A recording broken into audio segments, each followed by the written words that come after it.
هل لك سر عند الله بينك أنت وبين الله هل لك صدقات تخفى لا يعلمها إلا الله هل لك سر عند الله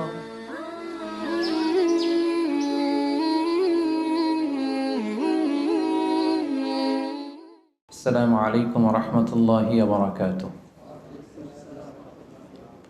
نحمده ونصلي على رسوله الكريم أما بعد فأعوذ بالله من الشيطان الرجيم بسم الله الرحمن الرحيم يا أيها الذين آمنوا كتب عليكم الصيام كما كتب على الذين من قبلكم لعلكم تتقون صدق الله العظيم اللهم صل على محمد وعلى آل محمد كما صليت على إبراهيم وعلى آل إبراهيم إنك حميد مجيد اللهم بارك على محمد وعلى آل محمد كما باركت على إبراهيم وعلى آل إبراهيم إنك حميد مجيد NTV দর্শক ফোরামের আয়োজনে আজকের এই প্রোগ্রামে যারা উপস্থিত হয়েছেন সবাইকে শুভেচ্ছা জানিয়ে শুরু করছি।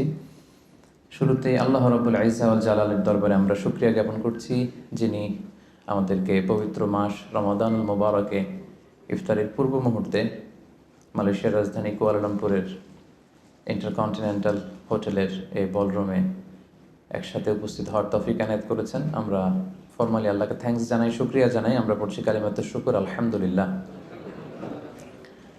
এনটিভি দর্শক ফোরামের সকল ভাইদেরকে অভিনন্দন, যারা এসেছেন আপনাদেরকে মোবারকবাদ। মিডিয়া কর্মী যারা এসেছে সেই ভাইদেরকে মোবারকবাদ। ইনফিউশনের সঙ্গীত শিল্পীদেরকে মোবারকবাদ। আমরা এমন একটা মুহূর্ত এখন কাটাচ্ছি গোটা বিশ্বব্যাপী, সবার মধ্যে একটা আতঙ্ক, তাই না? অনেক দেশে লকডাউন চলছে এবং আক্রান্তের হার বাংলাদেশে বাড়ছে প্রতিদিন। ডেথ রিপোর্টও হাই। মালয়েশিয়া তো রিসেন্টলি দেখলাম যে খুব বাড়ছে। তো আমরা যে আসলে কত দুর্বল, আমরা যে দাম্ভিকতা দেখাই, অহংকার দেখাই, আসলে যে আমরা অ্যাজ এ হিউম্যান বিং কত দুর্বল, কত নগণ্য, কত তুচ্ছ। এই জন্য আল্লাহ রাব্বুল ইজ্জা ওয়াল জালালের কাছে আমরা কামনা করি যে আল্লাহ তাআলা যেন আমাদেরকে এই বিপদ থেকে মুক্তি দান করেন। গোটা বিশ্বের মানুষের মধ্যে যেন আল্লাহ তাআলা আবার স্বস্তি ফিরিয়ে আনেন, আমাদেরকে এই মহামারী থেকে যেন তিনি হেফাজত করেন। আল্লাহুম্মা আমিন। সম্মানিত সুধী, আমি একটি আয়াত দিয়ে আজকের আলোচনা শুরু করেছি। আয়াতটি অলমোস্ট মুখস্থ সবার, তাই না? রমাদানের কোনো আলোচনাতে গেলেই আমরা এই আয়াতটা শুনি, আর শুনতে শুনতে এমনি মুখস্থ হয়ে গেছে। ইয়া আইয়ুহাল্লাযীনা আমানু কুতিবা আলাইকুমুস সিয়াম কামা কুতিবা আলাল্লাযীনা মিন ক্বাবলিকুম লাআল্লাকুম তাত্তাকুন। আল্লাহ তাআলা ইরশাদ করছেন, ওহে বিশ্বাসীরা, তোমাদের উপর সিয়ামকে ফার্জ করা হয়েছে যেমনি তোমাদের পূর্ববর্তীদের উপরও ফার্জ করা হয়েছিল, যাতে করে তোমরা মুত্তাকি হতে পারো, আল্লাহ সচেতন হতে পারো। তাহলে বোঝা গেল এই যে এক মাস ব্যাপী যে আমরা সিয়াম পালন করছি, এটা শুধু আমাদের উপরই ফার্জ না, আমাদের আগেও যে সমস্ত জাতিগোষ্ঠী এসেছিল তাদের উপর আল্লাহ তাআলা ফারজ করেছিলেন। আর এটার উদ্দেশ্য কি? প্রাইম অবজেক্টিভ হচ্ছে লাআল্লাকুম তাত্তাকুন। আমার সাথে সাথে একটু পড়েন, লাআল্লাকুম তাত্তাকুন, যাতে করে তোমরা আল্লাহ সচেতন হতে পারো। মানে আল্লাহর ভয়টা, এটা যেন তোমাদের মধ্যে ডেভেলপ করে, এটা যেন ইনক্রিজ করে, এটা যেন ইমপ্রুভ করে। এটা হচ্ছে সিয়ামের প্রাইম অবজেক্টিভ। তো এজন্য এই যে পুরো মাসব্যাপী যে আমরা রোজা রাখছি, আমাদের কিন্তু সবসময় এটা খেয়াল করতে হবে যে আমাদের এই যে গড কনসিয়াসনেস, আল্লাহ সচেতনতা বা আল্লাহর ভয়, এটা বাড়ছে কিনা। Is it increasing or decreasing? এটা কি বাড়ছে না কমছে? যদি আপনি ফিল করেন যে না, আল্লাহ সচেতনতা এই অ্যাট্রিবিউটটা আমার মধ্যে বাড়ছে, তার মানে আপনার সিয়াম ফলপ্রসূ হচ্ছে। আর যদি ফিল করেন না, আল্লাহ সচেতনতার কোনো ফিলিংস আমার মধ্যে নাই, তাহলে বোঝা গেল যে শুধু না খেয়ে থাকা আর না পান করে থাকাই হচ্ছে আসলে সিয়ামের যে মূল অবজেক্টিভ, সেটা পালন হচ্ছে না। প্রিয় ভাই এবং বোনেরা, দেখেন, সিয়াম এমন একটি ইবাদত যেটা আমরা শুধুমাত্র আল্লাহ সন্তুষ্টির জন্য করি, শুধুমাত্র আল্লাহকে দেখাই। এই সিয়ামটা শুধুমাত্র কাকে দেখাই? আল্লাহকে দেখাই। আমরা যে সালাত আদায় করি, এটা শুধু আল্লাহকে দেখাই না, অন্যদেরকেও দেখাই। আমি এখন সালাত আদায় করলে আপনারা দেখবেন না? আমি যদি চ্যারিটি করি, দান করি, একজন নিচ্ছে, আমি দিচ্ছি, দেখবেন না? দেখবেন। আমি যে হজে যাচ্ছি, প্লেনে চড়ে লাব্বাইক লাব্বাইক পড়ছে, লোকজন দেখে না? দেখে। কিন্তু সিয়াম হচ্ছে কেবলমাত্র একমাত্র এমন একটি ইবাদত যেটা দেখিয়ে করা যায় না। 10 জন লোক যদি এখানে দাঁড়ানো থাকে, আপনাকে যদি আইডেন্টিফাই করতে বলে, বলেন তো এই 10 জনের মধ্যে 5 জন হচ্ছে সিয়াম পালনকারী, মানে রোজা রেখেছে, আর বাকি 5 জন রোজা রাখেনি। এবার আপনি খুঁজে বের করেন কোন 5 জন রাখলো আর কোন 5 জন রাখলো না। কে কে বের করতে পারবেন বলেন তো দেখি? কেউ বের করতে পারবেন? বের করা সম্ভব না, কারণ চেহারা দেখে বোঝা যায় না যে কে রোজাদার আর কে বেরোজাদার। তো এই জন্য সিয়ামটা শুধু আল্লাহর জন্য আমরা রাখি, শুধু তিনিই জানেন আমি রোজা রেখেছি কি রাখিনি। ধরেন আমি বাসার ভেতরে ক্ষুধা, তো আমি যদি হুট করে কিছু খেয়ে ফেলি, খেয়ে আবার মসজিদে নামাজের সময় নামাজে গেলাম, সবাই মনে করবে আমি কি রোজাই রেখেছি, আসলে কি রাখছি? রাখি নাই। আবার আমার প্রচন্ড তৃষ্ণায় গলা কাঠ হয়ে আছে, আমি চাইলে কিন্তু কিছু পান করতে পারি দরজা বন্ধ করে, কেউ দেখছে না, একাকি। তো মানুষের কাছে যে আমি কিন্তু রোজাদারের ভান করতে পারি। তার মানে রোজা হচ্ছে এমন একটি ইবাদত যেটা পৃথিবীর কেউ টের পায় না যে আমি রেখেছি কি রাখিনি। একজন মাত্র টের পায়, তিনি কে? তার মানে সিয়াম পালনের মধ্য দিয়ে এই যে আল্লাহর ভয়টা, Allah is watching me, Allah is observing me, each and everything আমরা যেটা করছি আমাদের এই পার্থিব জগতে সবকিছু আল্লাহ দেখছেন, তিনি মনিটরিং করছেন, এই যে সেন্সটা, এটার নাম হচ্ছে তাকওয়া। এটার নাম কি? তাকওয়া। সো এই যে রোজা পালনের মধ্য দিয়ে আমাকে ফিল করতে হবে যে আমার এই তাকওয়াটা কি বাড়লো না কমলো।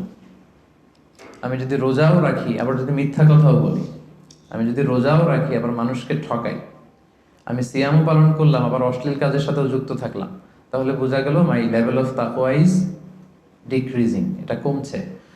সো আমার ফার্স্ট অ্যান্ড ফরমোস্ট রিমাইন্ডার হচ্ছে আজকের এই আলোচনায় যে এই যে সিয়াম আমরা পালন করছি, আমাদের খেয়াল রাখতে হবে যে আমাদের তাকওয়ার লেভেলটা বাড়ছে কিনা, আমরা আমাদের তাকওয়ার লেভেলটাকে ইমপ্রুভ করতে পারছি কিনা। সম্মানিত শুধু এটা এমন একটা বরকতময় মাস, এ মাসে জান্নাতের দরজা খুলে দেয়া হয়, the doors of heaven are opened, the doors of hell fire are closed, শয়তানকে চেইন আপ করা হয়। এর মানে হচ্ছে এবাদতের একটা চমৎকার পরিবেশ বিরাজ করে এ মাসে। এ মাসে আপনি তেলাওয়াত করে, আপনি জিকির করে, আপনি তাহাজ্জুদ পড়ে, আপনি কিয়ামুল লাইল করে যে মজা পাবেন, যে একটা আবহ তৈরি হবে, বছরের অন্য কোনো সময়টাতে কিন্তু এরকম হয় না। এবং তার চেয়ে মজার ব্যাপার হচ্ছে এই মাসে আমরা যত ইবাদত অফার করি এগুলোর সওয়াবগুলো জ্যামিতিক হারে বাড়ানো হয়। অন্যান্য মাসে নেক আমল করলে সেটার রিওয়ার্ডসগুলো দেওয়া হয় গাণিতিক হারে, কিন্তু এ মাসে যেই নেক কাজগুলো আমরা করব সেটার সওয়াবগুলো বাড়ানো হয় জ্যামিতিক হারে। এ মাসে আমরা একটা নফল ইবাদত করলে এটা ফরজের সমান সওয়াব, একটা ফরজ ইবাদত করলে 700 গুণ সওয়াব, রমজান মাসের উমরা করলে হজের সমান সওয়াব। সুবহানাল্লাহ পড়বেন না? সুবহানাল্লাহ বিহামদিহি। তার মানে মাউসুমুল ইবাদা, ইবাদতের মাউসুম, অনেক অফার, নানা ধরনের আসমানি অফারের হাতছানি। ছোট্ট কাজ করলে এটাকে ফুলিয়ে ফাঁপিয়ে আল্লাহ তাআলা অনেক বড় করে আপনার আমলনামায় ঢুকিয়ে দিবে। এবং এই মাসটা আসলে আল্লাহ রাসূল সাল্লাল্লাহু আলাইহি ওয়াসাল্লাম খুব বেশি দান করতেন। আল্লাহ রাসূল সাল্লাল্লাহু আলাইহি ওয়াসাল্লাম সবসময় দান করতেন। আল্লাহ রাসূল সাল্লাল্লাহু আলাইহি ওয়াসাল্লামের ডিকশনারিতে না ছিল না, কি ছিল না? না ছিল না। কেউ এসে কিছু চাইলেই উনি দিয়ে দিতেন সাথে সাথে। নো বলতে জানতেন না, নো, না, এটা তিনি বলতে জানতেন না। তো হাদিস শরীফে এসেছে আল্লাহ রাসূল সাল্লাল্লাহু আলাইহি ওয়াসাল্লাম কানা আজওয়াদু বিল খাইরি মিনার রিহিল মুরসালা, প্রবাহিত বাতাসের চেয়েও আল্লাহ রাসূল সাল্লাল্লাহু আলাইহি ওয়াসাল্লামের বদান্যতা এই মাসে খুব বেশি দেখা যেত। প্রবাহিত বাতাস, ব্লোয়িং উইন্ড যেমনি যখন প্রবাহিত হতে শুরু করে সবার গায়ে যেমনি লাগে, বাতাস যদি বয় এটা কি শুধু মুসলমানদের গায়ে লাগে? কথা বলেন, সবার গায়ে লাগে। পূবালী বাতাস যখন আসবে, দক্ষিণা বাতাস যখন আসবে, আস্তিক নাস্তিক মুসলিম অমুসলিম সবার গায়ে যেমনি বাতাসের হিমেল ছোঁয়া এসে টাচ করে, রাসূল সাল্লাল্লাহু আলাইহি ওয়াসাল্লামের দানটাও এরকম সর্বব্যাপী ছিল। দেদারসে দান করতেন, হাত খুলে দান করতেন। বছরের কখনো রাসূল সাল্লাল্লাহু আলাইহি ওয়াসাল্লামকে এত বেশি দান করার জন্য উদগ্রীব হতে দেখা যেত না। রমাদান আসলে তিনি যতটা দান করতেন। এবং আল্লাহ রাসূল সাল্লাল্লাহু আলাইহি ওয়াসাল্লাম মানুষকে ইফতার শেয়ার করার ব্যাপারে উৎসাহিত করেছেন। তিনি আল্লাহ রাসূল সাল্লাল্লাহু আলাইহি ওয়াসাল্লাম বলেছেন যে সিয়াম পালনকারী কাউকে যদি কেউ ইফতারি করায় তাহলে সে রোজা রেখে যে সওয়াব পেল, আপনি ইফতারি করানোর কারণে ঠিক ওই পরিমাণ সওয়াব পেয়ে যাবেন। যিনি রোজা রেখেছেন তার সওয়াব থেকে কোনো অংশই কমানো হবে না। তো সাহাবারা বললেন, ইয়া রাসূলুল্লাহ, আমাদের তো এত সামর্থ্য নেই যে আমরা মানুষকে ইফতারি করাবো। আল্লাহ রাসূল সাল্লাল্লাহু আলাইহি ওয়াসাল্লাম বললেন যে ওয়ালাউ বিতামরা, একটা খেজুর দিয়েও যদি ইফতারি করাও তাহলেও এই সওয়াবটা পাবে। মাযকাতুল লাবান, এক ঢোক দুধ দিয়ে যদি করাও, ওয়ালাউ শারবাতু মা, এক ঢোক পানি দিয়েও যদি কোনো রোজাদারের ইফতারি তুমি করাও, তাহলে আল্লাহ তাআলা তোমার আমল নামে এই সওয়াব দিয়ে দিবে। সো আমাদের জন্য এটা হচ্ছে দ্য মান্থ অফ অপরচুনিটি, অনেক বেশি সওয়াব কামানোর, অনেক বেশি রিওয়ার্ডস কামানোর একটা সুযোগ, এবং বিশেষ করে দান করার একটা অফুরন্ত সুযোগ। আপনি খেয়াল করে দেখেন যে আমরা মাঝে মাঝে অফার পেলে জিনিসপত্র খুব কিনি না। ধরেন একটা ব্লেজার আপনার কেনার খুব একটা দরকার নেই, দেখলেন যে 70% অফ। কত পার্সেন্ট? একটাও দরকার নাই, এখন যে 3টা কিনবো, কয়টা কিনবো? কারণ অফ, এখানে সেল দেয়া হচ্ছে, অপরচুনিটি দেয়া হচ্ছে, অফার দেয়া হচ্ছে। তো এই মাসটা হচ্ছে অফারের মাস। আল্লাহ তাআলা সওয়াব দেওয়ার জন্য বসে আছেন, কিন্তু নেয়ার জন্য আমরা প্রস্তুত না।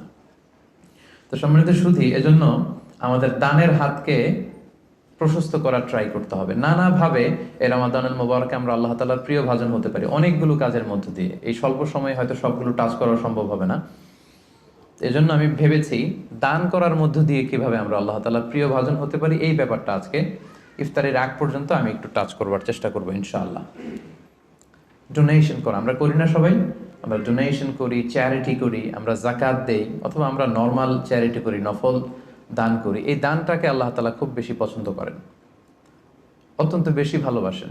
এবং মজার ব্যাপার হচ্ছে, যারা দুনিয়াতে বেশি বেশি চ্যারিটি করে, ডোনেশন করে, মানে দান করে, তারা কিয়ামতের দিন নিজের আমলনামা দেখে নিজেই বিশ্বাস করতে পারবে না। তারা নিজের আমলনামা দেখে বলবে, আল্লাহ এত দান তো করি না, আমি দান করেছি ঠিক আছে, কিন্তু এত তো করি নাই, এটা হয়তো অন্য কারো আমলনামা, আমাকে ভুলে দেয়া হয়েছে। আল্লাহ বলবেন, না, এটা তোমারই আমলনামা। কামা ইউরাব্বি আহাদুকুম ফুলুবাহু, সহিহ বুখারীর বর্ণনা। আল্লাহ তাআলা বলেন, গরু যারা পালে, যখন বাছুর হয়, উট যারা পালে আরব দেশে, যখন উটের বাচ্চা হয়, উটের মালিক খুব খুশি হয়, তখন সে বাচ্চাটাকে খাইয়ে দাইয়ে পেলে পুষে বড় করে। আল্লাহ বলেন যে তুমি দান করেছিলে অল্প, কিন্তু এই ছোট্ট দানের সওয়াবটাকে আমি খাইয়ে দাইয়ে পেলে পুষে বড় করে হাত্তা তাকুনা মিসলাল জাবাল, বিশাল উহুদ পাহাড়ের সমান করে তোমার আমলনামায় ঢুকিয়ে দিয়েছি। সুবহানাল্লাহি ওয়া বিহামদিহি। তো ওই সময় যে যদি আপনি বিশাল বিশাল পাহাড়ের সমান সওয়াব দেখেন, আপনি কি সারপ্রাইজ হবেন না? হ্যাঁ, এটা হচ্ছে দ্য বিগেস্ট সারপ্রাইজ। অবাক হয়ে যাবেন আপনি, যে দিয়েছিলাম তো 10 রিঙ্গিট, দিয়েছিলাম কত, এখন দেখি যে 10 মিলিয়ন রিঙ্গিট হয়ে গেছে। সুবহানাল্লাহি ওয়া বিহামদিহি। সো এটা হচ্ছে এই অপরচুনিটিগুলো লুফে নেয়ার মাস। আমরা দেয়ার মাধ্যমে আল্লাহ তাআলার প্রিয় ভাজন হতে পারি। আর দিলে কখনো কমে না, দিলে কখনো কমে না। হাদিসে কুদসিতে আল্লাহ বলেন, আনফিক উনফিক আলাইক, ইবনা আদম আনফিক, তুমি দান করো, উনফিক আলাইক, আমি তোমাকে দেব, তুমি দাও তাহলে আমি তোমারে দেব। আমরা অনেক সময় মনে করি যে দিলে চলে যাবে, আসলে আপনি দিলে নতুন জিনিস পাবেন। লেটস সে আমার হাতে ধরেন এই যে ক্রেস্টটা দেয়া হলো, এটা আমি ধরে রাখলাম, তো এই 2 হাত দিয়ে ক্রেস্টটা ধরে রাখা অবস্থায় যদি আপনি আরো বড় কিছু দেন, ওটা নিতে পারবো?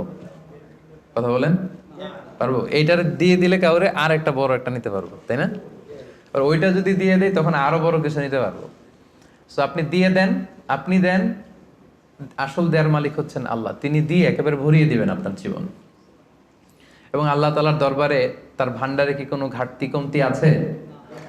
হাদিসে কুদসিতে এসেছে, আবনা আদম লাউ আন্না আউওয়ালাকুম ওয়া আখিরাকুম ওয়া ইনসাকুম ওয়া জিন্নাকুম কামু আলা সাঈদিন ওয়াহিদ, হে বনি আদম, তোমাদের সবাই, পৃথিবীর শুরু থেকে আজ অবধি সবাই মিলে যদি বিশাল ময়দানে দাঁড়িয়ে যার যত ডিজায়ার, ডিমান্ড, কামনা, আকাঙ্ক্ষা আছে, চাইতে শুরু করো আমার কাছে, একটার পর একটা চাইতে থাকো, চাইতে থাকো। আর আমি আল্লাহ যদি তোমাদের সবার যার যা লাগবে সবও দিয়ে দেই, আমি আল্লাহর ধনভাণ্ডারের 1 ইঞ্চিও কমবে না, 1 ইঞ্চিও কমবে না। তো এজন্য আমাদের দানের হাতকে বিস্তৃত করা উচিত। দানের উপমা আল্লাহ তাআলা দিয়েছেন, মাসালুল লাযীনা ইউনফিকুনা আমওয়ালাহুম ফি সাবিলিল্লাহি কামাসালি হাব্বা আমবাতাত সাবআ সানাবিলা ফি কুল্লি সুমবুলাতিন মিআতু হাব্বা ওয়াল্লাহু ইউদাঈফু লিমান ইয়াশা ওয়াল্লাহু ওয়াসিউন আলিম। দানের দৃষ্টান্ত হচ্ছে শস্য বীজের মতো, চারা বীজের মতো। যে চারা বীজ মাটিতে আপনি গেড়ে দিলেন, সেখান থেকে বেরোলো 7টা শীষ, আর প্রতিটি শীষে বেরোলো শত শস্য দানা। সুবহানাল্লাহ। তার মানে 1 টাকা দান করলেন, এখান থেকে হয়ে গেল 700। এখান থেকে কি, মানে কত চমৎকার মেটাফরিক্যাল একটা উপমা বা উদাহরণ, যে দানের উপমা, এই যে আমরা আল্লাহর ফি সাবিলিল্লাহ দেই, হ্যাঁ, মানুষকে যে দান করি, এটার উপমা হচ্ছে একটা বীজের মতো। বীজ রোপণ করে দিলে 7টা শীষ গজালো, প্রতি শীষে শত শস্য দানা। 7 গুণ শততে কত হয়? 700। এভাবে আল্লাহ বাড়াতে থাকেন, শুধু বাড়াতেই থাকেন। তো এজন্য এই রমাদানে আমাদের দানের হাতটাকে একটু বিস্তৃত করা উচিত। আমি গত 2 বছর আগে খুব সম্ভবত এই হলরুমে এসেছিলাম এনটিভি ভিউয়ার্স ফোরামের একটা প্রোগ্রামেই। তো এসে দেখেছি আলহামদুলিল্লাহ এখানে যারা ইনভাইটেড গেস্ট এরা বেশ সচ্ছল লোকজন, মানে বিজনেস ম্যাগনেট টাইপের আর কি, খুব পয়সাওয়ালা লোকজন, ব্যবসায়ী, হয়তো বড় ব্যবসায়ী, সিআইপি ভিআইপি টাইপের হবেন। কুয়ালালামপুরের যারা ধনী লোকজন তাদেরকে দেখেছিলাম সে বছর ইনভাইট করেছিল। তো আমি আজকে আসার আগে মনে মনে ভাবলাম আজকে হয়তো তাই ঘটবে, অনেক ব্যবসায়ীদের সাথে দেখা হবে। তো ওনাদের জন্য সবচেয়ে চমৎকার ওয়াজ হবে এই ডোনেশনের ওয়াজ। কি বলেন? দান করার ব্যাপারে যদি ওনাদেরকে উদ্বুদ্ধ করি কাজে লাগবে। লেটস সে রিক্সাওয়ালাদের একটা ফোরামে আমি গেলাম, ওখানে যেয়ে যদি আমি দানের ওয়াজ শুরু করি, কোনো কাজ হবে? ওনারা বুঝতে পারবে আর হ্যাঁ হ্যাঁ করতে পারবে, কিন্তু দিতে পারবে নাকি? দিতে পারবেন আপনারা, তাই না? তো এই জন্য আমি ভেবেছি যে অল্প কয়েক মিনিট দানের ব্যাপারে আমাদের অনেক মিসকনসেপশন থাকে। কিভাবে দানটা করব, কোথায় দান করব, ডোনেশনের সিস্টেমটা কি, কীভাবে চ্যারিটি করতে হয়, আমি অল্প কয়েক মিনিটে সেটা বলার চেষ্টা করব। সাদাকায়নের কিছু ইসলামী দৃষ্টিভঙ্গি আছে, সিস্টেম আছে। এই সিস্টেমগুলো ফলো করে যদি আপনি দান করেন আপনার এটার প্রোডাক্টিভিটি অনেক হাই হবে, মানে আপনি অল্প দিলেও এটার সওয়াব হয়ে যাবে অনেক বেশি। তো এরকম 10টা পয়েন্টসে আমি 10-15 মিনিটে শেষ করবার চেষ্টা করবো ইনশাআল্লাহ। এই যে আমরা দান করব, দানের ক্ষেত্রে সর্বপ্রথম দৃষ্টিভঙ্গি হচ্ছে আপনার হালাল উপার্জন হতে দান করতে হবে। হালাল উপার্জন থেকে। আপনি হারাম থেকে যদি দান করেন ওইটা আবার আল্লাহ কবুল করবে না। আসল জায়গায় হাত দিয়ে ফেলছি না? হারাম জায়গা থেকে আপনি বিশাল মাদ্রাসা করে দিলেন, মসজিদ করে দিলেন, হ্যাঁ, লঙ্গরখানা করে দিলেন, এতিমখানা করে দিলেন, আল্লাহর কাছে এটা নাথিং।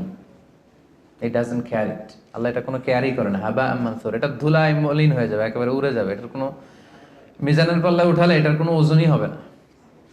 কিন্তু আপনার হালাল ইনকাম, হালাল উপার্জন থেকে আপনি 10 রিঙ্গিট দিয়েছিলেন, এটার কিয়ামতের দিন কি দেখবেন? বিশাল পাহাড়ের সমান। সো প্রথম কনসেপ্ট হচ্ছে আপনার ইউর ইনকাম শুড বি হালাল। আপনি হালাল উপার্জন থেকে যদি দান করেন সেটা আল্লাহ তাআলা কবুল করেন, হারাম থেকে তিনি কবুল করেন না। কারণ ইন্নাল্লাহা তাইয়্যিব লা ইয়াকবালু ইল্লা তাইয়্যিবা। আল্লাহ তাআলা নিজে হচ্ছেন পবিত্র একটা সত্তা, অপবিত্র কিছু তিনি নেন না। তিনি হচ্ছেন মহাপবিত্র এক সত্তা, তিনি যেটা গ্রহণ করেন সেটাও পবিত্র হতে হবে। অপবিত্র কিছু আল্লাহ তাআলা কবুল করেন না। আল্লাহ তাআলা বলছেন ইয়া আইয়ুহাল্লাযীনা আমানু আনফিকু মিন তাইয়্যিবাতি মা কাসাবাতুম। ও হে বিশ্বাসীরা, তোমরা হালাল জিনিস থেকে যেটা উপার্জন করেছো সেটা থেকে দান করো। সেখান থেকে অল্প দান করলেও সেটাকে বিশাল বড় করে আমলনামায় ঢুকাই দিবে কে? আর যদি আপনি হারাম থেকে দান করেন ওইটা কিন্তু আল্লাহ তাআলার কাছে কবুল হবে না। আরেকটা মজার ব্যাপার হচ্ছে যারা হারাম উপার্জন করে এদের দোয়াও আল্লাহ কবুল করে না। হারাম উপার্জনকারীর দোয়াও আল্লাহ তাআলা কবুল করে না। তাহলে এই যে আমরা দান করব, আপনারা যারা ব্যবসায়ী গ্রুপ আছেন আপনারা তো অনেক দান করেন, আপনারা নিঃসন্দেহে জাকাতও পে করেন অন টাইমে। আমি বিশ্বাস করতে চাই যে এখানে অল আর মানে সবাই জাকাত দেন, জাকাত পে করেন। জাকাত ছাড়াও এমনি নর্মাল চ্যারিটিও আপনারা খুব করেন, এটা আমি বিশ্বাস করি। তারপর রিমাইন্ডার হিসেবে এগুলো বলা, রিমাইন্ডার। আল্লাহ তাআলা বলছেন ওয়াযাক্কির ফাইন্না যিকরা তানফাউল মুমিনিন। তুমি রিমাইন্ডার দাও, উপদেশ দাও। এই উপদেশগুলো, রিমাইন্ডারগুলো বিশ্বাসীদের অনেক কাজে দেয়। যারা বিশ্বাসী তাদের অনেক কাজে লাগে, এজন্য রিমাইন্ডার হিসেবে বলা। নিঃসন্দেহে আপনারা চ্যারিটি করেন, সাদাকা করেন, তারপরও রিমাইন্ডার হিসেবে। তাহলে আমাদের আলোচনাটা মনে রাখতে হবে, প্রথম পয়েন্ট হচ্ছে যে হালাল উপার্জন থেকে দান করতে হবে, হারাম থেকে দান করা চলবে না। 2 নম্বর পয়েন্ট হচ্ছে খুব গুরুত্বপূর্ণ পয়েন্ট, আমি যারা ভলান্টিয়ার্স এবং মিডিয়া কর্মী তারাই হাঁটাচলা করবেন, বাকিরা মোবাইল নিয়ে ছবি তোলার জন্য ওঠা বসা করবেন না। এটা অনেক গুরুত্বপূর্ণ একটা মুহূর্ত, অনেক দূর থেকে এসেছেন, আমি অনেক সময় স্যাক্রিফাইস করে এসেছি। আমার মনে হয় মনোযোগ দিয়ে কথাগুলো শুনবার চেষ্টা করুন। 2 নম্বর পয়েন্ট হচ্ছে ভালো জিনিসটা আল্লাহ রাস্তায় দান করতে হবে, ভালোটা। আমরা অনেকে যেটা করি সবচেয়ে খারাপটা দান করি। ধরেন ফর এন এক্সাম্পল, আমের বাগান আছে আপনার, তো আপনি ভাবলেন যে কিছু গরিবদেরকে দান করবেন। তো যেটা করে আমাদের দেশে সবচেয়ে পচা যেগুলো ওইটার একটা বস্তা করে, ওইটা কেন? ওইটা দান করবে উনি। এরপর ধরেন রিক্সা থেকে, আপনি বাংলাদেশের উদাহরণ দেয়, রিক্সা থেকে নামছেন, হঠাৎ একজন ভিক্ষুক ফরিয়া দিয়ে এসে হাত পাতলো। তো এখন আপনি ভালো মানুষ, আপনি দান করেন, দিতে চাচ্ছেন, তো পকেট থেকে টাকা বের করে খুঁজতেছে যে সবচেয়ে পুরাতন নোট কোনটা। আপনাদের মধ্যে থেকে আপনারা হয়তো এগুলো করেন না, আলহামদুলিল্লাহ। যারা অন্যান্যরা যারা করে তাদের কথা বলছি এখানে। তারপরে দেখবেন যে 5 টাকার স্কচ টেপ দিয়ে লাগানো থাকে না ছেঁড়া নোটগুলো, ওইটা খুঁজে যে ওইটা দিব। তো এইটা যদি করেন এটা আপনি ভুল করছেন, কারণ এই দানটা বেসিক্যালি আপনি আল্লাহ তাআলাকেই করছেন। কিয়ামতের দিন আল্লাহ বলবে, আমার তুমি খাবার দিলা না, আমাকে পোশাক দিলা না, আমাকে সাহায্য করলা না। বনি আদম বলবে, আল্লাহ বলেন কি, আপনি খাবার চাইলে তো সারা দুনিয়ার সব দামি দামি খাবারের বস্তা আপনার কাছে এনে দিতাম, আপনি পোশাক চাইলে তো আমারটাই খুলে দিতাম। আল্লাহ বলতেন, ওই যে অসহায় পীড়িত দুস্থ সুবিধা বঞ্চিত মানুষগুলোকে খাওয়ালে আমাকে খাওয়ানো হতো, তাদেরকে পড়ালে আমাকে পড়ানো হতো। তো এই যে আপনি ছিঁড়া নোটটা যে গরিবের হাতে দিলেন, আসলে ওইটা আল্লাহরে দিছেন আপনি। তো এটা এটা করবেন না, এটা কখনোই করবেন না। আল্লাহ তাআলা বলছেন, ওয়ালা তায়াম্মামুল খাবিসা মিনহু তুনফিকুন, খারাপটা আল্লাহরে দিও না, আল্লাহর রাস্তায় ভালোটা দিবে। লান তানালুল বিররা হাত্তা তুনফিকু মিম্মা তুহিব্বুন, সবচেয়ে ভালোটা যদি আপনি আল্লাহর রাস্তায় দিতে না পারেন, তাহলে আপনি তো ঈমানদারি হতে পারলেন না।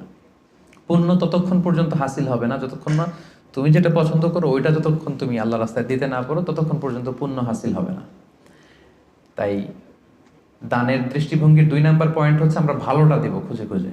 আপনি আম বাগানের মালিক, আপনি সবচেয়ে টসটসে পাকা এক বস্তা আম আপনি কালেক্ট করবেন, যে এটা আপনি দান করবেন।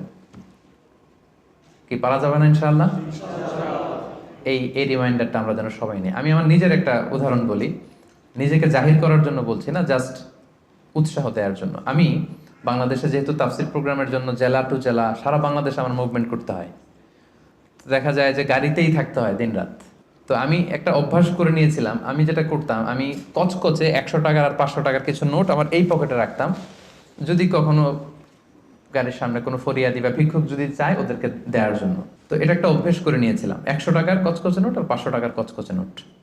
এই এই আয়াত পরে আমার এই ফিলিংসটা এসেছে যে না, ভালোটা দিব আমি সবচেয়ে। তো আমার মনে পড়ে মেঘনা টোল প্লাজার এখানে একটা ছোট্ট জ্যাম হয়, তো তখন অনেক খোরা ল্যাংরা লোকজন এসে এরকম হাত পাতে। তো আমি ওই গ্লাসটাকে এতটুকু নামালাম যতটুকু নামালে আমার টাকাটা শুধু বের করা যায় আর কি, ওইভাবেই দেই যাতে আমাকে দেখা না যায়। তো সামান্য একটু গ্লাসটা নামিয়ে 500 টাকার কচকচে একটা নোট আমি জাস্ট বের করে দিলাম। তো সে পেয়ে তো অবাক, হয়তো ওখানে ওই ছিঁড়া ফাড়া 10 টাকা 5 টাকার নোটগুলোই ওরা পেয়ে অভ্যস্ত। তো 500 টাকার কচকচে নোট যখন পেয়েছে, তখন সে এভাবে হাত তুলে দোয়া করতেছে আর হাসি, কি হাসি, ভুবন রাঙানো হাসি। মানে 5 লক্ষ টাকা দিয়ে ওই হাসি আমি কিনতে পারবো না। আমার বাসার পাশে এক মসজিদ, একবার আসরের সালাতে গেলাম, এক অন্ধ লোক সালাম ফেরানোর পরে বললো যে আমি অন্ধ, একটু আমাকে সহায়তা করবেন। একজন ওনাকে হাতে করে মসজিদের বারান্দায় দাঁড় করায় দিল।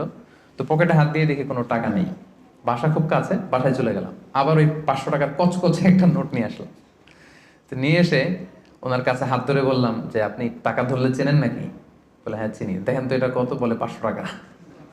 মানে অন্ধদের আল্লাহ এই ক্যাপাসিটিটা দিয়েছে, এরা আপনার ওই 10 টাকা 100 টাকা 500 টাকা ধরে চিনতে পারে। তো আমি বললাম যে এটা সাবধানে রাখেন। তো এটা নিজেকে জাহির করবার জন্য না, জাস্ট প্রসঙ্গক্রমে উৎসাহ দেওয়ার জন্য, যে আমরা কিন্তু চাইলে এই অভ্যাসটা করতে পারি। নট নেসেসারি যে 100 টাকার 500 টাকার হতে হবে। ধরেন যে 10 টাকার কচকচে নোট নিয়ে আপনি সবসময় ঘুরলেন এবং এটা প্ল্যান করলেন যে যখন দিব এই চকচকে 5 টাকার নোটটা দিব, কারণ আল্লাহ বলেছেন সবচেয়ে ভালোটা আমার রাস্তায় দাও। তো এই অভ্যেসটাকে আমরা একটু করতে পারবো ইনশাআল্লাহ, ইনশাআল্লাহ। তো এই অভ্যেসটা যেন করি যে সবচেয়ে ভালোটা আমি দিব আল্লাহর রাস্তায়। 3 নাম্বার হচ্ছে প্রয়োজনের অতিরিক্তটা দিবেন, প্রয়োজন অতিরিক্ত, এটা একটা গুরুত্বপূর্ণ ব্যাপার। ইসলাম দেখেন কত ব্যালেন্সড, কত ভারসাম্যপূর্ণ। ইসলাম বলে না যে আপনি সব উজাড় করে দেন, না, আপনি খরচের পরে যেটা আপনার অতিরিক্ত ওইখানে ইসলাম ভাগ বসিয়েছে যে দাও, ওইখান থেকে দাও। ইয়াসআলুনাকা মাযা ইউনফিকুন কুলিল আফওয়া, তারা জিজ্ঞেস করে নবী কি দান করব? আল্লাহ বলেন নবী আপনি তাদের বলে দেন অতিরিক্ত যেটা তোমার লাগে না ওইটা দান করো। আল্লাহ রাসূল সাল্লাল্লাহু আলাইহি ওয়াসাল্লাম, ওই যে বলেছিলাম ওনার ডিকশনারিতে কি নাই, ভুলে গেছেন এতক্ষণে? আল্লাহ রাসূল সাল্লাল্লাহু আলাইহি ওয়াসাল্লাম ডিকশনারিতে কি নেই? মানে কেউ চাইলে না বলতে পারতেন না উনি। একবার আল্লাহ রাসূল সাল্লাল্লাহু আলাইহি ওয়াসাল্লামের গায়ে একটা মাত্র জামা, এক ফরিয়াদি এসে বললেন ইয়া রাসূলুল্লাহ আ'তিনি কামিসান, একটা জামা দেন আমাকে। রাসূল সাল্লাল্লাহু আলাইহি ওয়াসাল্লাম গায়েরটাই খুলে দিয়ে দিলেন। সুবহানাল্লাহ পড়বেন না? তো এখন গায়ে যেহেতু জামা নাই, সাহাবারা নানা কাজে এসেছে, উনি বেরও হতে পারেন না, ঘরে বসে আছেন। এবার আল্লাহ আয়াত নাযিল করলেন ওয়াল্লাযীনা ইযা আনফাকু লাম ইউসরিফু ওয়া লাম ইয়াকতুরু ওয়া কানা বাইনা যালিকা কাওয়ামা। এর অর্থ হচ্ছে মুমিনের বৈশিষ্ট্য হবে তারা যখন দান করবে তারা ব্যালেন্সড চ্যারিটি করবে, ভারসাম্যপূর্ণ দান, মানে তার প্রয়োজনের অতিরিক্ত যেটা ওইটা দিবে। খুব কৃপণতাও করবে না, আবার দিয়ে একেবারে সব উজাড় করে দিবে না। মানে এই আয়াত দিয়ে আল্লাহ তাআলা বোঝাতে চাইলেন নবীকে যে নবী, জামা যদি দুইটা থাকতো তো একটা দিতেন, জামা যদি দুইটা থাকতো তো একটা পরছেন আর একটা দিয়ে দিতেন, সেটা ঠিক ছিল। বাট ছিলই কয়টা? একটা। ওইটাই যে দিয়ে দিছেন, এখন আপনার হবে কি? সুবহানাল্লাহ বিহামদিহি। কি দয়ালু নবী ছিলেন, কি দাতা নবী ছিলেন, কি দানশীল ছিলেন, কি জেনারাস ছিলেন। তো দানের ক্ষেত্রে ইসলামের দৃষ্টিভঙ্গি হচ্ছে ভারসাম্যপূর্ণ দান করতে হবে, সব উজাড় করে দিয়ে দেওয়া যাবে না। আপনার এই যে কষ্টে উপার্জিত সম্পদ, এটা ব্যবহারের সবচেয়ে বেশি হকদার আপনি নিজেই, আপনার ফ্যামিলি। তো আপনাদের খরচ শেষে অতিরিক্ত যেটা থাকবে সেটা আপনি দান করতে পারেন। তাহলে কয়টা পয়েন্ট বললাম? 3টা। আপনাদের মনোযোগ আছে তো, নাকি কষ্ট হচ্ছে? এই তো আর কিছুক্ষণ পরে আমরা ইফতারি করবো ইনশাআল্লাহ। 4 নাম্বার পয়েন্ট হচ্ছে দানে শো অফ থাকতে পারবে না, মানে লোক দেখানোর জন্য দান করা যাবে না। এটা আমরা অনেকে করে ফেলি দেখানোর জন্য। আমারে বড় শিল্পপতি বলবে, দানবীর বলবে, হাতেম তাই, হ্যাঁ আমার নাম পত্রিকায় আসবে। এই টেন্ডেন্সি নিয়ে যদি আপনি দান করেন, সব শেষ। শো অফ করা যাবে না। লোক দেখানোর জন্য যদি দান করেন, সে দান আল্লাহ তাআলা কবুল করে না। কিয়ামতের দিন আল্লাহ অনেক দানশীলকে বলবে তুমি জাহান্নামে যাও, go to the hell fire. দানশীল বলবে আল্লাহ আমি জাহান্নামে যাবো কেন? আমি তো এতিমখানা করলাম 40টা, মসজিদ বানাই দিলাম 50টা, এরপর মাদ্রাসা বানাই দিলাম এতগুলো, আমি জাহান্নামে যাব? আল্লাহ বলবেন যে তুমি তো এই দানগুলো করেছিলে যে লোকজন তোমাকে বাহাবা দিবে, ওই বাহাবা তো দুনিয়াতে তুমি পেয়েছোই, তো আমার কাছে কি চাও? Go to the hell fire, যাও জাহান্নামের আগুনে যেয়ে ঢুকো। তা আমরা কি ওইরকম দানশীল হতে চাই নাকি? আল্লাহ তুমি আমাদেরকে হেফাজত করো। আমরা যতটুকু দান করব শুধুমাত্র কেবলমাত্র একমাত্র আল্লাহর সন্তুষ্টির জন্য দান করব। মনে থাকবে তো সবার ইনশাআল্লাহ? আচ্ছা, 5 নাম্বার হচ্ছে গোপনে দান করাটা, এটা বেশি ভালো। প্রকাশ্যে দান করা জায়েজ, এটা ভালো, বাট গোপনে দান করা বেশি ভালো।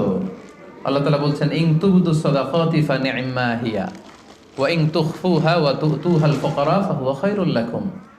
তুমি যদি দেখিয়ে দান করো এটা ভালো, এটা খারাপ না। আমি দিলাম, আরেকজন নিল, আপনারা দেখলেন, সমস্যা নাই যদি আমার নিয়ত ভালো থাকে। বাট যদি গোপনে দান করতে পারে, এটা হচ্ছে শ্রেষ্ঠ দান। এর চেয়ে শ্রেষ্ঠ দান আর হতে পারে না, গোপনে দান। 7 শ্রেণীর ব্যক্তিকে আল্লাহ তাআলা কিয়ামতের দিন ওনার আরশের নিচে ছায়া দিবেন, যেদিন আল্লাহ দেয়া আরশের ছায়া ছাড়া আর কোনো ছায়া থাকবে না। এই 7 শ্রেণীর ব্যক্তির মধ্যে 1 শ্রেণীর ব্যক্তি হচ্ছে যারা গোপনে দান করে, এত গোপনে দান করে যে তার ডান হাত কি দান করলো, বাঁ হাত সেটা টের পায় না। সুবহানাল্লাহ। গোপনে দান, গোপনে। আরব দেশে এই কালচারটা আছে।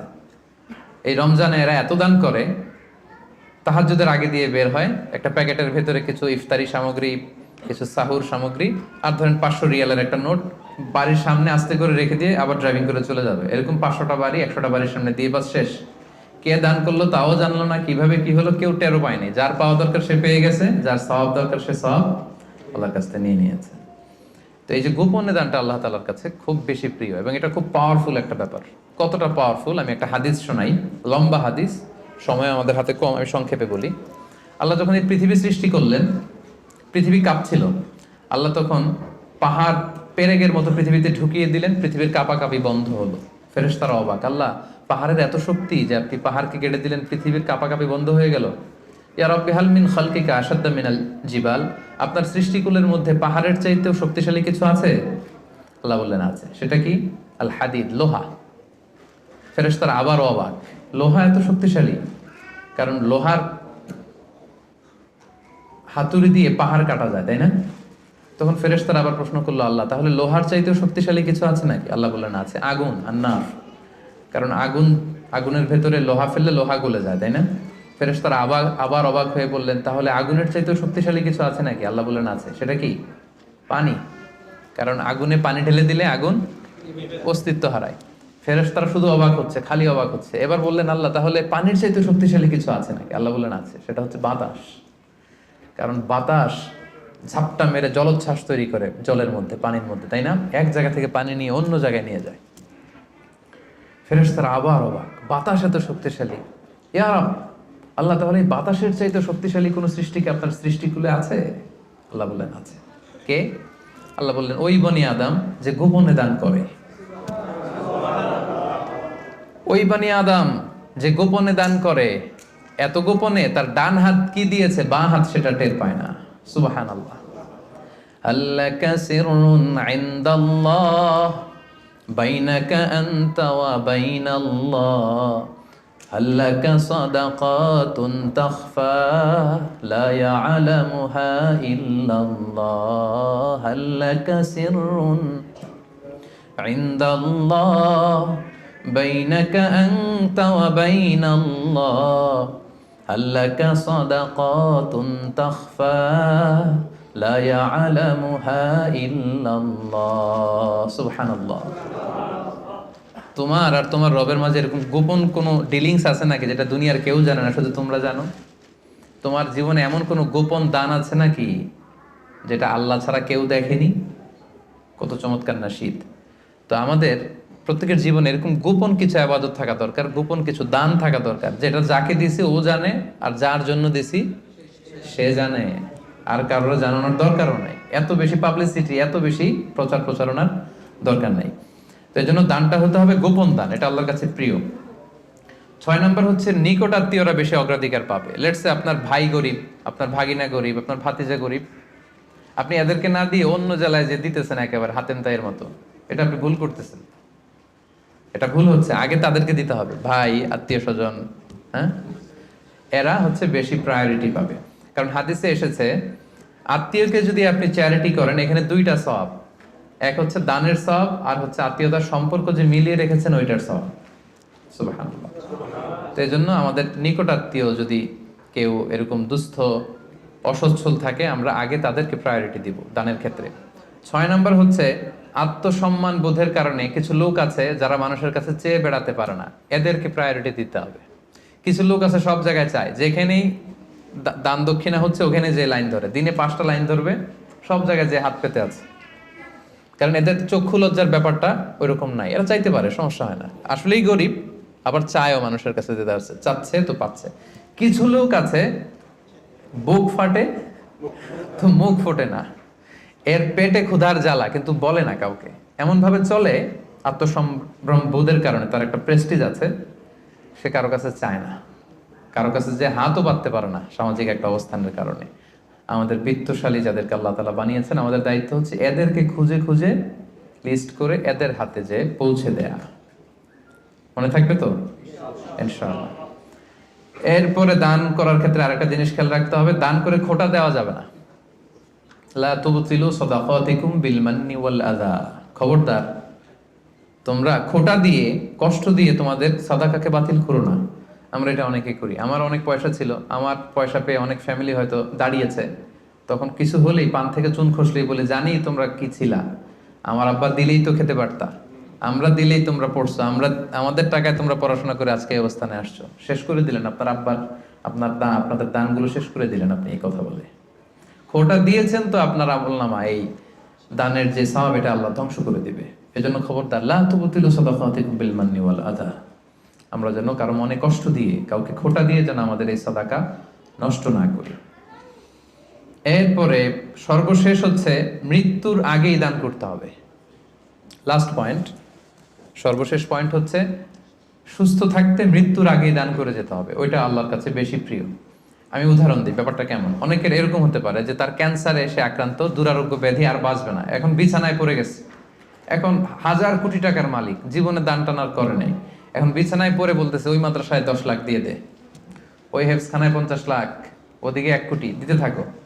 তো এটা তো আপনি এখন আর ভোগের সুযোগ নেই, এই জন্য দিচ্ছেন আপনি, তাই না? এটা আপনি যদি নাও দেন, এটা অন্যরা ভাগ বটরা করে নিয়ে যাবে আপনার মৃত্যুর পরে, আপনি শেষ, এরপর লোকজন যা পাওয়ার পাবে, আপনার ভোগের সুযোগই নাই আর। তো ওই অবস্থায় যে যেন টনক না নড়ে আমাদের। আল্লাহ রাসূল সাল্লাল্লাহু আলাইহি ওয়াসাল্লামকে জিজ্ঞেস করা হয়েছে, ইয়া রাসূলুল্লাহ আইয়ু সাদাকাতি আ'যামু আজরা, কোন সাদাকায়, কোন দানে সওয়াব বেশি? রাসূল সাল্লাল্লাহু আলাইহি ওয়াসাল্লাম বললেন, ওয়া আনতা সাদাকা ওয়া আনতা সহিহুন শাহীহ তাখশাল ফাকরা ওয়া তা'মুলুল গানা। এমন অবস্থায় দান করো যখন তুমি সহিহ শাহীহ, তুমি সুস্থ আর এটা উপভোগের সুযোগ আছে। যখন আমরা এখন সবাই সুস্থ না, এখন আমাদের টাকা লাগবে, আমাদের গাড়ি কিনতে হয়, বাড়ি কিনতে হয়, ফ্যামিলি খরচের জন্য দিতে হয়, টাকাটা খুব দরকার এখন আমাদের, এবং এটা খরচ করার সুযোগ আমার আছে। এখন যদি আপনি দান করেন, এই দানটা আল্লাহ তাআলার কাছে বেশি প্রিয়। এখন আপনি বিছনায় পড়ে ক্যান্সারে আক্রান্ত, কোভিড-19 যান যায় ডাক্তার বলল আশা ছেড়ে দিছে আমরা, আপনি হয়তো আর বাঁচবেন না। এখন আপনি ওই মাদ্রাসায় 50 লাখ, ওই এতিমখানায় 20 লাখ দিতেছেন। তো এটা হচ্ছে আপনি ঠেকায় পরে দিচ্ছেন, চিপায় পরে, ভেজালে পরে দিচ্ছেন আর কি। এই দানটা আল্লাহর কাছে কতটুকু যে সওয়াব পাবেন আল্লাহই ভালো জানে। তো এই ঝামেলায় ভেজালে পড়ার আগে, বিপদে পড়ার আগে আমাদেরকে দান করতে হবে। যখন আমি শাহী সুস্থ, এখন আমার উপার্জনের অনেক সুযোগ আছে। তো সম্মানিত সুধী, এই রমাদান হচ্ছে আমাদের এই সাদাকার সবচেয়ে বড় সুযোগ। অন্য বছর দিলেও আপনি বছরের অন্য সময় দিলেও সওয়াব পাবেন, কিন্তু আমি শুরুতেই বলেছি যে দ্য রিওয়ার্ডস অফ আমাল are multiplied in this blessed month. এই মাসে সওয়াবকে অনেক মাল্টিপল করা হয়।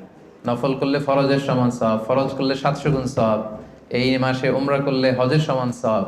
আপনি চিন্তা করছেন হিসাবটা? এজন্য আমাদের যাদের জাকাত ফরজ হয়েছে আমরা যেন জাকাত আদায় করে দেই। হিসেব করে দিতে হয় জাকাতটা। অনেকে বাংলাদেশে যেটা করে, তারা মনে করে যে দিয়ে দিলাম 20,000 শাড়ি জাকাত, এটা কিন্তু জাকাত আদায় হয় না। জাকাতের শাড়ি, জাকাতের লুঙ্গি বলতে কোনো টার্মিনোলজি ইসলামে নাই। আর জাকাতের শাড়ির যে বেহাল দশা বাংলাদেশে, এটা একবার ধোয়ার পরে দ্বিতীয়বার আর পরা যায় না, রং থাকে না, পাতলা শাড়ি। এটা গরিবের সাথে আর উপহাস। আমরা অনেকে মনে করি যে আমরা দরিদ্রদেরকে জাকাত দিয়ে অনেক বেশি বড় কাজ করে ফেললাম, কিন্তু আল্লাহ বলছেন ওয়া আমওয়ালিহিম হাক্কুন লিসাইলি ওয়াল মাহরুম।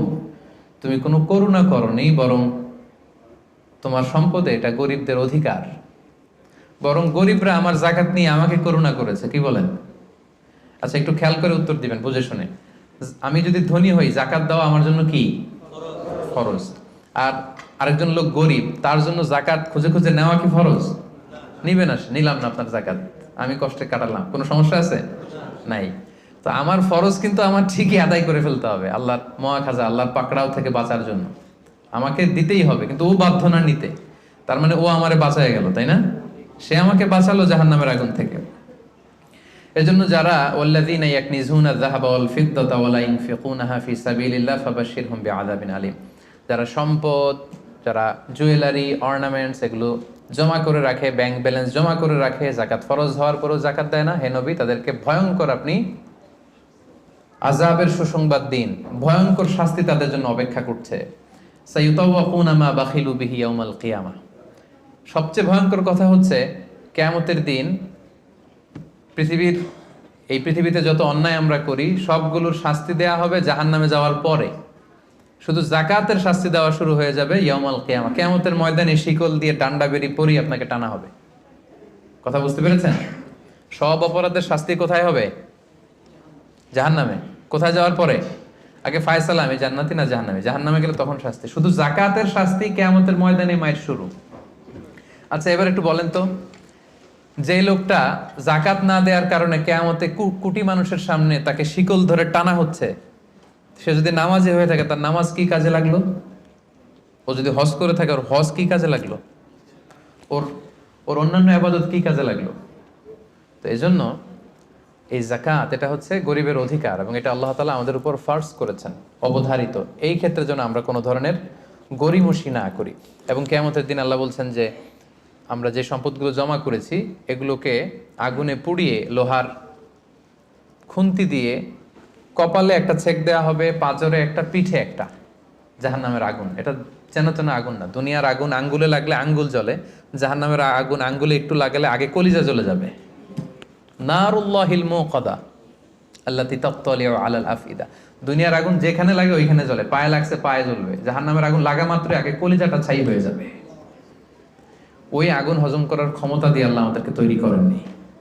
এজন্য আল্লাহ তাআলা আমাদের যাদেরকে তিনি ব্লেসিং দিয়েছেন, আমাদেরকে সম্পদশালী করেছেন, সচ্ছল বানিয়েছেন, আমরা যেন এই ফরজ যাকাতকে আদায় করি। যারা যাকাত আদায় করবে না, এই সম্পদগুলো তাকে সাপ হয়ে পেঁচিয়ে ছবল মারতে থাকবে আর বলবে আনা মালুক আনা কানজুক। জাহান্নামের ভেনোমাস এই স্নেকগুলো আপনার সারা শরীরে পেঁচিয়ে শুধু ছবল মারতে থাকবে। কারুনের ঘটনা আমাদেরকে আজও আমাদের চোখের সামনে রয়েছে, যে কারুনের সব সম্পত্তি সহ আল্লাহ মাটিতে দাবিয়ে দিয়েছিল। তার সব সম্পত্তি সহ দাবিয়ে দিয়েছিল। ওই জায়গাটা এখন একটা লেক, বহাইরা কারুন বলে। আমি নিজে দেখে এসেছি মিশরে, এটা একটা টুরিস্ট স্পট, অনেকে দেখতে যায়। তো আজও কিয়ামত পর্যন্ত 1 বিঘত করে সে মাটির নিচে যাচ্ছে তো যাচ্ছে, যাচ্ছে তো যাচ্ছে।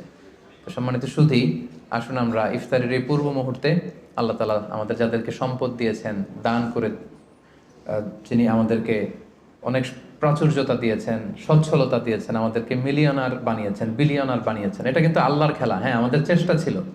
দেখেন গল্পটা দেখেন, গাড়ির ভেতরে হচ্ছে বিলিয়নিয়ার আর বাইরে দাঁড়িয়ে আছে নিঃস্ব, এরকম হাত পাচ্ছে আর উনি দিচ্ছে। গল্পটা উল্টাও হতে পারতো, আমি ওই জায়গায় দাঁড়িয়ে এরকম চাচ্ছি, তাই না? আর উনি দিচ্ছে, এরকম হতে পারতো না ঘটনাটা? তো ঘটনাটা কিন্তু আল্লাহ ওরকম করেননি, বরং আল্লাহ ব্লেসিংস করেছেন আমাদেরকে। আমাদেরকে তিনি সম্পদের মালিক বানিয়েছেন, তিনি আমাদেরকে প্রাচুর্যতা দিয়েছেন। আমরা যেন এর শুকরিয়া করি এবং এর জাকাত যেন আদায় করি, এবং এই রমাদানে বেশি বেশি দান করে অফারের মাসে অফারগুলো যেন আমরা নিতে পারি, এবং আল্লাহ তাআলার প্রিয় ভাজন বান্দাদের অন্তর্ভুক্ত যেন আমরা হতে পারি। আল্লাহ তাআলা আমাদের সবাইকে কথাগুলো বোঝার ও আমল করার তৌফিক দান করুক। আমরা পড়ি আমিন।